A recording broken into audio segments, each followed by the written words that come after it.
Hey everybody, I'm about to celebrate my 40th wedding anniversary. And in today's video, I'm going to tell you how my wife and I still have a great marriage. Hey everybody, Greg Winteregg here, Matterhorn Business Development. Be sure today to hit the subscribe button and the notification bell. We're pumping out 3 videos a week to help you.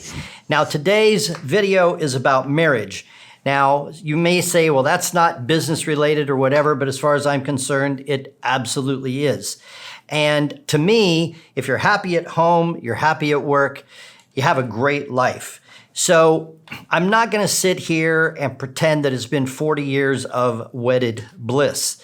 Now, I do disagree with people who say you have to work at a marriage. I don't work on my marriage. I'm just married. And I have a few ideas, a few rules that my wife and I have kind of laid out that we follow. And I just want to share with you some of the basics today. So rule number 1, laugh every day. We just enjoy each other's company and we're always teasing the other one. We're always joking around. And usually, if we get up around 7:30 or 8 o'clock, by about 8:30, we've had our first laugh. So for me, that's very important. After all, my book is titled Fun at Work.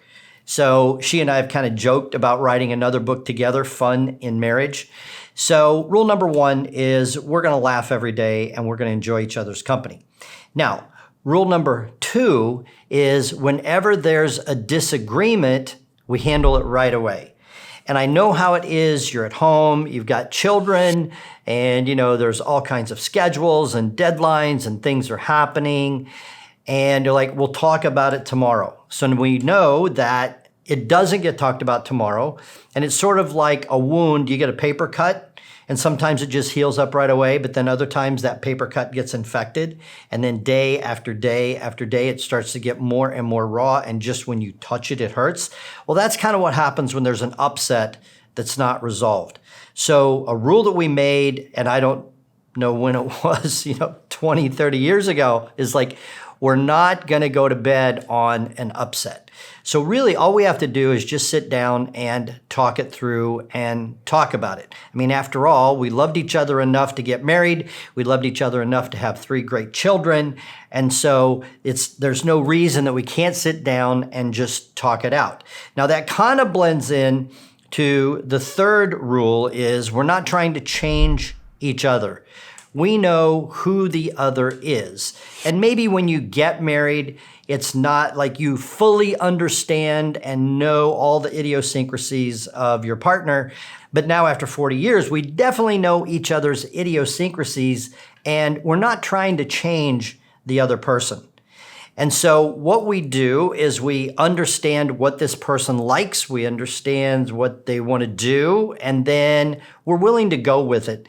And I want to just give you a quick idea of how I have applied that one. So in the music world, my wife really enjoys country music. I'm more of a classic rock guy. And so we watch the country top 20 every now and then, and it's something that she really gets a kick out of. And then Neil's wife, Catlin, she also enjoys country music, and Neil's more of a heavy metal guy. And so the girls, actually, my wife and my daughter-in-law, Kat, they talk about country music all the time. And a couple of years ago, what Neil and I did for a Christmas gift is we bought 4 tickets to go see Blake Shelton in St. Louis. And we had to fly to St. Louis. He wasn't coming to Tampa, and we had to work all the schedules out behind the scenes. And neither Neil nor I like country music. And we paid a little bit extra so that we could get the private little concert before with about 100 people to a smaller crowd. And we just did the whole thing for the girls.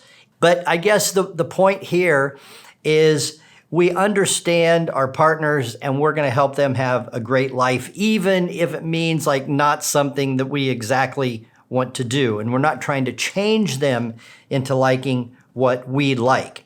Now, the final thing, these are all important. I don't know. I think this one could be the most important. And it has to do with getting the other partner to help you. So I have certain things that I put my wife totally in charge of. These are things that I could do. Make out the grocery list, arrange to have the grass cut, arrange to have the house painted.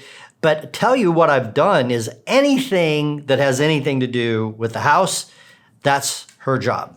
That's what she's going to take care of, and that's how she's going to help me. Now, the way that she helps me, another way is she lets me be me. I enjoy what I do. I have 3 major projects that I'm in charge of. I'm not always at the house. I'm actually not always in town. And she could complain that I'm not around enough, et cetera, but she knows this is Greg.